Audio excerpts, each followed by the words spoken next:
Nós estamos alegres por podermos nos comunicar com vocês e hoje vamos tratar da cura diária para um coração pesado. É algo que nós vamos nos aprofundar na palavra de Deus, né? E vamos explorar a oração que o Senhor nos ensinou, a oração conhecida como oração do Pai Nosso. Então, vamos começar em oração, não é, irmã? Amém. Senhor amado, Pai querido, em tua presença estamos, ó Deus, ó Senhor Jesus, e louvamos o teu nome por Senhor nos dar sempre, Senhor, a alegria de poder falar da tua palavra, Pai. Abençoa-nos, abençoa cada ouvinte, em nome de Jesus. Amém. Então, qual é a cura diária para um coração pesado, amados ouvintes? Vamos ver Mateus 6, versículos 6 ao 13. Assim diz a palavra do Senhor: quando orares, fecha-te em casa e ora secretamente ao teu Pai, e ele que conhece os teus segredos te dará o galardão. Não estejam sempre a repetir a mesma oração, como fazem os gentios, julgando que as orações são mais atendidas pela sua repetição constante. Lembre-se que o vosso Pai bem sabe aquilo de que necessitam ainda antes de lhe pedirem. Devem orar assim: Pai nosso que estás nos céus, santificado seja o seu santo nome. Venha a nós o teu reino, seja feita a tua vontade, aqui na terra como no céu. Dá-nos hoje o pão nosso de cada dia. Perdoa-nos as nossas ofensas, assim como nós perdoamos os que nos ofendem.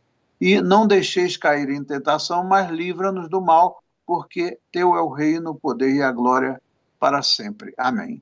Muito bem. Aqui, o que nós podemos seguir no artigo da Lisa Terkerusti, é o nome dela. Eu não sei se qual é a nacionalidade dela, mas ela explora a oração do Pai Nosso em Mateus 6. O que ela diz, irmã? Vemos aqui Jesus ensinando os discípulos a orar a oração do Pai Nosso. E você sabe o que Jesus mais enfatiza? A confissão e o perdão. E nos próximos 2 versículos, logo após a oração, Jesus acrescenta: pois se você perdoar outras pessoas quando elas pecam contra você, seu Pai Celestial também irá perdoá-lo. Mas se você não perdoar os pecados dos outros, seu Pai não os perdoará. Mateus 6, 14 e 15. Aqui está algo que não devemos esquecer. A importância de dar e receber perdão representa quase a metade dessas palavras que Jesus ordenou na sua mensagem. Isso nos faz querer inclinar-me um pouco mais para o que Jesus nos pede para orar todos os dias, além de apenas pedir ajuda e provisão de Deus. O Pai Nosso nos lembra de que o coração humano precisa todos os dias. Precisamos de Deus, precisamos ser perdoados e precisamos perdoar, o que significa que o perdão deve fazer parte de nossas vidas diárias, tanto quanto comer e dormir. Mas admitamos que nem sempre fizemos isso semanalmente, muito menos diariamente. E talvez seja essa a razão pela qual, às vezes, temos uma sensação inexplicável de peso dentro de nós. É muito importante essa observação dela, né? A importância de dar e receber perdão, né, representa quase a metade dessas palavras que Jesus ordenou na sua mensagem. Então, a ênfase que Jesus dá sobre o perdoar e ser perdoado é interessante e essencial, amados ouvintes, para nós podermos praticar. Então, nós vivemos em uma época em que ser ofendido quase parece andar de mãos dadas com estar vivo. Quase todo mundo fica ofendido por alguma coisa. Quase todo mundo tem problemas de relacionamento. E eu acho, diz a autora, que poucos de nós estamos orando diariamente com confissão e perdão, como Jesus nos ensinou. Serei o primeiro da fila a levantar a mão e admitir que sou eu, diz a autora. Eu me ofendo facilmente, diz a autora, sou muito rápida para ficar na defensiva. Sou muito lenta para recorrer à oração. Muito raramente estou confessando e muitas vezes não perdoo, mas eu quero mudar isso, eu quero amadurecer isso. Eu sei que não vou fazer isso perfeitamente, mas isso não significa que eu não tente fazer isso. É importante, importantíssimo, porque ela está falando da sua própria experiência, mas isso é o que acontece com a maioria das pessoas. Nós sempre buscamos orar ao Senhor para pedir alguma coisa. Sempre que estamos em problema, aí nos lembramos de orar para pedir alguma coisa ao Senhor. E isso aí é preciso que a gente corrija esse tipo de relacionamento, porque você imagina você chegar para o seu pai, né, e só chegar ao seu pai para pedir. Deve ser uma coisa extremamente constrangedora para um pai aqui da Terra, né, somente se ver que o filho somente busca o pai para pedir alguma coisa. Imagina Deus, quanto Deus deve ficar triste conosco, né, se nós nos lembramos de orar somente para pedir alguma coisa. Então, isso aí é uma correção de rumo, né? Então, o que mais que diz a autora, irmã? Há apenas algumas semanas, alguém que tenho tentado ajudar completamente me pegou de surpresa com uma reação que parecia extremamente estranha que eu honestamente não merecia. Eu estava ferida. Tudo o que eu queria fazer era parar de ajudar e dar lugar a uma liberação total da minha dor sobre ela. Eu podia sentir a amargura crescendo, mas em vez de reagir imediatamente, lembrei-me de como naquela manhã eu havia orado a oração do Pai Nosso e confessado várias coisas ao Senhor e que o meu próprio coração precisava de algum trabalho. Eu pré-decidi perdoar aqueles que poderiam fazer ou dizer algo que pudesse me machucar ou despertar minha forte emoção naquele dia. Em vez de deixar minha raiva me mover e causar mais mágoa e dor, simplesmente deixei minha raiva me informar que algo precisava ser resolvido entre mim e aquela pessoa que me havia ferido. Perguntei se ela poderia ir à minha casa e, em vez de tentarmos descobrir ou conversar, talvez pudéssemos orar juntos. Eu deixei Jesus em mim falar com ela. Enquanto orávamos, a paz mais inexplicável tomou conta de nós dois. Isso não resolveu necessariamente o problema em questão, mas evitou o caos de adicionar mais mágoa, mais confusão e mais oportunidades para ressentimento. A confissão quebrou o ciclo de caos dentro de mim. Extraordinária essa experiência que ela está passando para nós, amados ouvintes. Ela não deu cabida para que a mágoa e o aborrecimento e a raiva crescesse dentro do coração dela. Ela, e certamente foi o Espírito Santo de Deus que a tocou, porque não é por acaso que isso aconteceu, né? E o Espírito Santo tocou ela, e naquela manhã, como é que Deus sabe de tudo que vai acontecer no passo a passo do nosso dia, né? Deus sabia que ela ia precisar de experimentar algo diferente, e então ela decidiu tomar a iniciativa de chamar aquela pessoa para conversar. Ora, tem muitas situações em que a pessoa que nos ofendeu não quer nem saber de conversar, mas o nosso papel tem que ser o de tentar evitar que a coisa que a coisa aumente, porque é a mesma coisa que o negócio do vírus aí, o vírus da pandemia. Se você tratar no início, se você começou a sentir os sintomas, né? Se você tratar no início, o que vai acontecer? Vai evitar que a coisa se complique, vai evitar que o vírus dentro de você vai vai se reproduzindo e chegar a um ponto de você ter que ser entubado, etc. Imagina, na vida espiritual, a coisa ocorre, né, semelhantemente, porque a questão da raiva ela vai crescer se não tiver tratamento, a questão a questão do ressentimento vai crescer se você não tratar, e não tem como tratar a não ser a gente buscando o Senhor. O Senhor é o único que pode resolver. Eu não creio que seja fácil ou que exista tantas pessoas nesse mundo, né, que elas tenham uma atitude dessa que essa mulher, que essa teóloga aí falou. Porque o que acontece? Dentro de nós, onde o pecado reina, não existe a menor chance da gente ter esse poder de tomar essa iniciativa.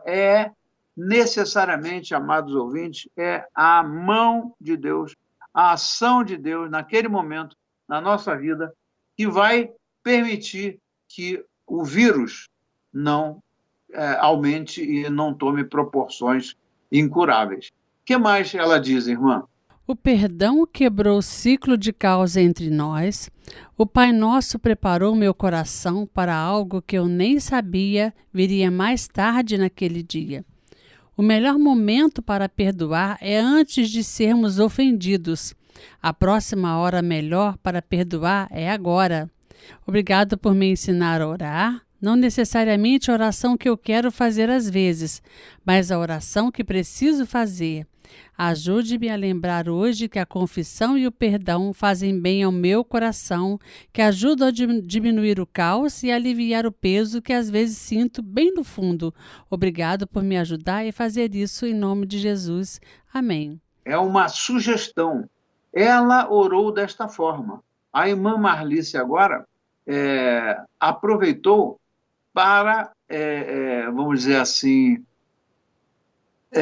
passar para vocês aquilo que ela sugeriu, que aconteceu com ela. É óbvio que você vai poder orar da maneira que o Senhor colocar as palavras na sua boca. O Senhor vai te tocar e vai te dar as palavras que você vai usar na sua oração. Mas isso aqui é um tipo de sugestão que a autora dá para a gente ver, para as pessoas que estão absolutamente perdidas e o ódio tomou conta do coração, ou o ressentimento impede da pessoa ter vontade de abrir a boca para orar, mas as Escrituras dizem que quando nós não temos, quando nós não sabemos como orar, o Espírito Santo intercede, né? Intercede até com gemidos inexprimíveis. Então, isso aí não é uma fórmula, mas é uma sugestão, amados ouvintes, para vocês verem como é que foi a oração dela.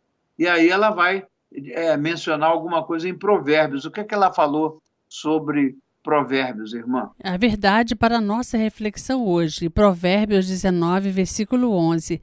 A sabedoria do homem produz paciência. É uma glória para alguém ignorar uma ofensa. Hoje, ouvinte, percorra o processo passo a passo para se libertar da dor do passado e se sentir menos ofendido hoje com a ajuda do processo de cura interior. Amém. É isso aí. Isso aí é um processo. E esse processo, ele não ocorre quando a gente... esse tipo de problema que a gente tem, né, da ofensa, das coisas que nos magoam, isso daí não é um médico humano que você vai lá, você já está tão deprimido ou deprimida, você já está tão cansado de ser maltratado ou maltratada, que chega numa hora que você chega numa situação tal de ordem emocional que você já não consegue mais conviver com aquela situação, aí você vai ao médico. Muito bem, será que o médico vai fazer a cura interior? O médico não tem poder para isso. O médico vai te dar um comprimido, uma medicação, para você relaxar. Aquela medicação vai fazer você dormir, você relaxar e dormir, mas quando você acordar, o que vai acontecer, Marlice? Será que está curado? Não, de jeito nenhum. Pelo contrário, acorda de um jeito, né, que a pessoa acha que quer tomar autocomprimido, né? Aí o que, que acontece? Quando não é o comprimido, é a bebida ou é a droga que faz a pessoa ficar escapando. E isso não resolve. O processo que resolve é o processo de cura interior. E a cura interior, ela se dá por intermédio da nossa conversa com o Espírito Santo e da ministração do Espírito Santo na nossa alma e no nosso coração. Caso contrário, nós não temos cura para isso. Então, o que mais que nós podemos aprender com a oração do Pai Nosso? A oração do Pai Nosso é fundamental, porque contém tudo aquilo que é essencial para a nossa vida. Jesus Cristo não ensinou a oração do Pai Nosso ali como uma coisa eventual ou como uma coisa casual. Não, o Senhor tem um propósito em tudo que ele faz. Quando ele ensinou a oração do Pai Nosso, é porque ele colocou naquela oração, no conteúdo aquela oração, aquilo que é fundamental, aquilo que é essencial para a nossa vida humana. Então, aqueles que oram esta oração recordam a sua filiação a Deus, porque quando a gente se dirige ao Senhor na oração do Pai Nosso, como é que a gente trata o Senhor? Pai Nosso que estás no céu. Então, já cria ali, né, nas nossas palavras, quando elas vêm de fato do coração, já cria ali aquele status de estarmos falando com o nosso Pai Celestial. Não é uma conversa qualquer. Pai nosso que estás no céu é uma oração que nós estamos dirigindo ao nosso Pai Celestial. Não é, como falou a autora, uma repetição. Não é por repetição que a gente consegue ser curado. Então, isso aí é concedido aos homens, essa filiação é concedida aos homens somente por meio de Jesus Cristo. Então, por isso é que Jesus Cristo, ele nos lembrou, né, nos ensinou essa oração. Agora eu quero abordar aqui, segundo aquilo que a gente pode refletir na oração do Pai Nosso, eu quero abordar frase por frase da oração do Pai Nosso. Olha que coisa linda. Quando se diz Pai Nosso que estás nos céus, o céu é onde está Deus. Nós não estamos falando com um ser humano que está aqui ao nosso lado. Nós estamos falando com o nosso Deus, né? Com alguém que está lá no céu. Então, o céu não corresponde a um lugar, como se você fosse à montanha. Eu acho muito legal a oração de ir à montanha para a gente orar, ou fazer os retiros espirituais. Isso aí é extraordinário. Mas é preciso que quando a gente vai lá orar na montanha, ou quando a gente vai buscar essa experiência com Deus, nós estamos indo lá porque nós estamos falando com o Senhor que não está lá, mas ele está no céu. O céu não corresponde a um lugar aqui na terra, mas designa a presença de Deus, que não está preso ao espaço ou ao tempo. Então, veja, Deus, na nossa oração ao Senhor e no relacionamento de Deus conosco, ele não está restrito ao tempo nem ao espaço. Uma coisa que me incomoda muito é, às vezes, quando eu fico orando ao Senhor, né? Oro, eu peço ao Senhor, fico pedindo, mas no final eu talvez não esteja conscientemente preocupado com o tempo, mas acontece que se fosse algo muito realmente, uma ligação muito íntima, eu no final, eu me lembraria de agradecer a Deus. Mas às vezes a minha conversa com Deus, eu agradeço no início pelo amor dele, pelo carinho dele, pelo cuidado dele conosco, mas aí, quando eu entro na conversação com Deus, dificilmente, ao final, eu agradeço. E agradecer precisa de ser todo o tempo. A palavra de Deus diz o quê? Em tudo dai graças. Né? Então, esse agradecer a Deus não está distrito ao lugar onde a gente está, se está lá no alto da montanha ou se está no nosso quarto.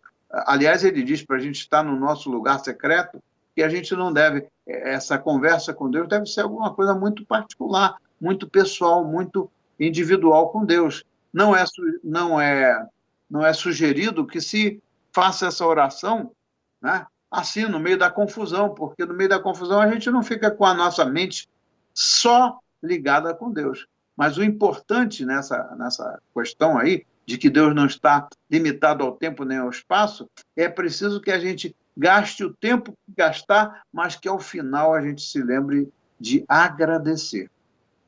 Né? A segunda frase é: santificado seja o vosso nome. Santificar o nome de Deus significa colocá-lo acima de tudo. Nós, seres humanos, filhos e filhas de Deus, ou ainda que ainda não sejamos filhos e filhas, mas sejamos criaturas de Deus, nós por nós mesmos, como é que a gente pode botar na nossa cabeça que a gente tem o poder de santificar o nome de Deus? Ele já é santo. Ele já é santo. Como é que eu posso ter a pretensão de santificar o nome de Deus? Mas Jesus Cristo, ele nos ensina, e quando ele nos ensina, a gente deve se aprofundar no que ele está falando. Quando ele diz, ensina a gente a falar, santificado seja o vosso nome, santificar aqui o nome de Deus significa colocá-lo acima de tudo. Colocá-lo acima das circunstâncias que estão passando, colocá-lo acima de tudo. Isso é que é santificar. Nós não vamos fazer Deus mais santo do que ele já é, mas nós temos por gratidão e por obrigação colocá-lo acima de tudo. Se a gente não estiver colocando Deus acima de tudo na nossa vida, nós não estamos fazendo o que o Senhor Jesus mandou. A terceira frase é: venha a nós o vosso reino. Quando nós oramos, venha a nós o vosso reino, nós pedimos que Cristo retorne, tal como prometeu, e que o império de Deus, que já irrompeu entre nós, se imponha definitivamente. Quando a gente diz, venha a nós o vosso reino, eu ando louco para ver o dia da volta de Jesus Cristo. O que eu mais desejo, já não tenho mais nenhuma... poucas são as coisas nesse mundo que me despertam algum tipo de apreciação. Por quê? Porque você só vê no dia a dia o quê?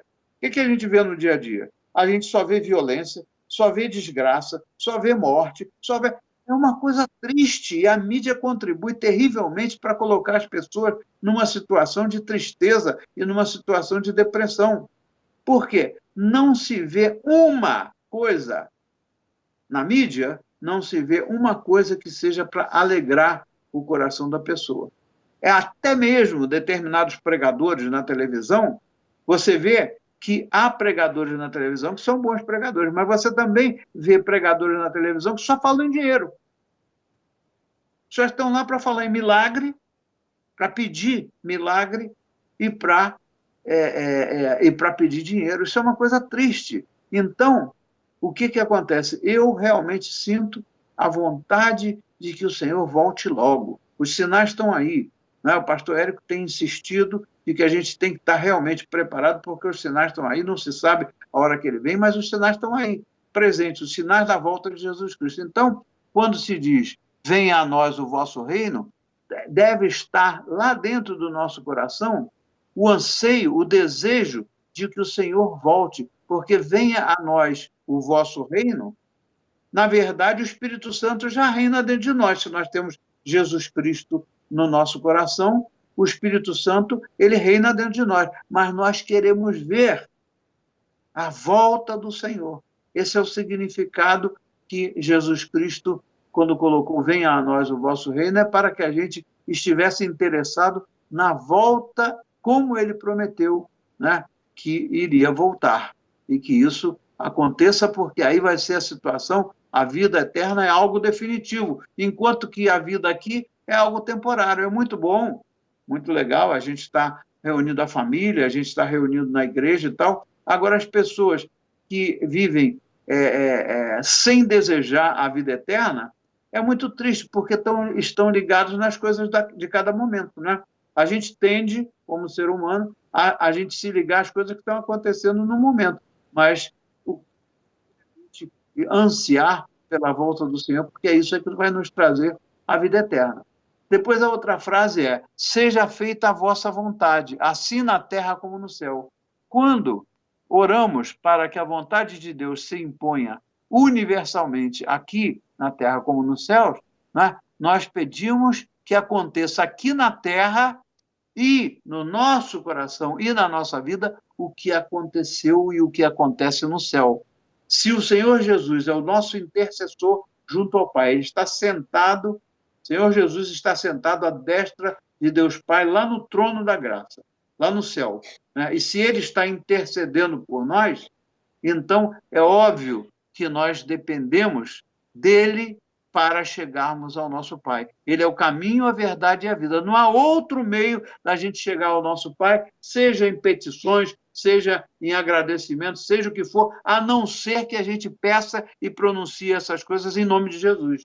E quantos ministros do Evangelho eu vejo aqui na América do Norte, eu não sei no Brasil, mas que oram, no final não oram em nome de Jesus.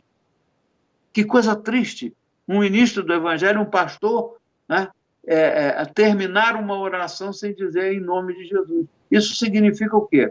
Que não está entendendo nada, porque seja feita na terra a vontade do Senhor como está no céu, é porque aquilo que está no céu é que deve estar influenciando o nosso desejo aqui na terra. E o que mais influencia o nosso desejo aqui na terra do que está acontecendo no céu? É a graça de Deus, é aquilo que ele está derramando na nossa vida a cada dia. Então, amados ouvintes, tem muita gente que acha que a oração do Pai Nosso é um negócio que não cabe. Eu acho ao contrário, eu acho que a gente precisa de, quando a gente se dispõe a orar, não é que vai orar somente a oração do Pai Nosso, mas quando a gente quiser sentir no coração de orar, que a gente ore a oração do Pai Nosso no seu profundo sentido, né? Como Jesus ensinou. Depois vem o pão nosso de cada dia nos dai hoje. Pedir o pão nosso de cada dia, né, torna-nos pessoas que esperam na bondade de Deus, dele prover para nós o pão nosso de cada dia. Né? E aí o que acontece? Isso é o que nós necessitamos. Né? Nós precisamos, sim, de um teto para morar, nós precisamos de tudo que a gente sabe que precisa, mas Deus sabe muito mais do que a gente precisa, do que o que a gente, às vezes, só pede. Às vezes a gente não pede nem o pão nosso de cada dia. A gente assume que porque a gente tem um trabalho que está tudo bem, então, Senhor, muito obrigado pelo pão nosso de cada dia. Muito obrigado quando a gente senta à mesa para uma refeição. Isso é agradecer pelo pão nosso de cada dia, né? Então, pode ser até que a pessoa esteja trabalhando e fazendo jus a um salário, mas será que isso aí está representando reconhecer que o pão nosso de cada dia vem da mão do Senhor? É uma diferença muito grande, né? Então, aí quando ele diz, perdoai as nossas ofensas, assim como nós perdoamos a quem nos tem ofendido, o perdão misericordioso, né, que damos aos outros é alguma coisa inseparável daquele perdão que nós próprios recebemos e que nós próprios estamos buscando. Nós estamos buscando o perdão de Deus, sim, mas nós precisamos também de perdoar as pessoas que nos ofenderam. Por isso é que ele diz, perdoai-nos as nossas ofensas, assim como nós perdoamos a quem nos tem ofendido. E depois ele diz, e não nos deixeis cair em tentação, né? Porque começamos a cada dia e a cada momento, nós temos o risco de negarmos a Deus e de pecarmos. Né? Nós temos que pedir a Deus que não nos deixe cair em tentação, que a gente não seja tentado a esquecer que o Senhor é que está conduzindo a nossa vida para a gente querer se garantir, né? Como muitas pessoas vivem a fim somente de se garantir por si mesmos ou por si mesmas. E depois, mas livrai-nos do mal, porque vosso é o reino, o poder e a glória. Então, o mal no Pai Nosso não se refere a uma força ou a uma energia espiritual negativa, mas ao mal em pessoa. Quem é o mal em pessoa para nós, irmã? É Satanás. Então, as pessoas, às vezes, quando oram mais, livra-nos do mal, a pessoa está pensando naquelas coisas que são mais de ordem que estão acontecendo, as coisas que estão acontecendo. Que eu fiquei doente, então livra-me da doença. O mal que está me acontecendo, de alguém que está me maltratando. O mal, personificadamente, é Satanás. É Satanás que proporciona ou levanta pessoas para acusar a gente. E aí a gente tá ligado na pessoa, mas por trás de tudo isso está aquele que é o mal personificado, que é Satanás. Então nós temos que estar consciente disso, né? Então, para que a gente possa estar sempre dando glória e agradecendo a Deus por tudo na nossa vida. Amém? Amém. Glória a Deus. Então você pode orar, irmã, para terminar e abençoar o nosso povo? Amém, Senhor. Ó Pai querido, Pai amado, sim, Senhor. Oh Deus, o Senhor é tão maravilhoso, Senhor, para conosco. Senhor, nós queremos render graças, louvores ao Teu nome, Senhor. Ó Deus amado, e sempre, ó Deus, estarmos, ó Deus, em Tua presença, Senhor. Ó Deus, porque, Senhor, Tu conheces, Senhor, nossas limitações, Pai. Tu sabes, ó Deus, que nós não queremos errar, que nós não queremos entristecer o Teu coração, Pai. Nos ajude, nos fortaleça, fortaleça cada um, cada ouvinte, cada lar, cada família, Senhor. Derrama da Tua bênção, derrama da Tua presença, Senhor, em nome de Jesus. Amém. Amém.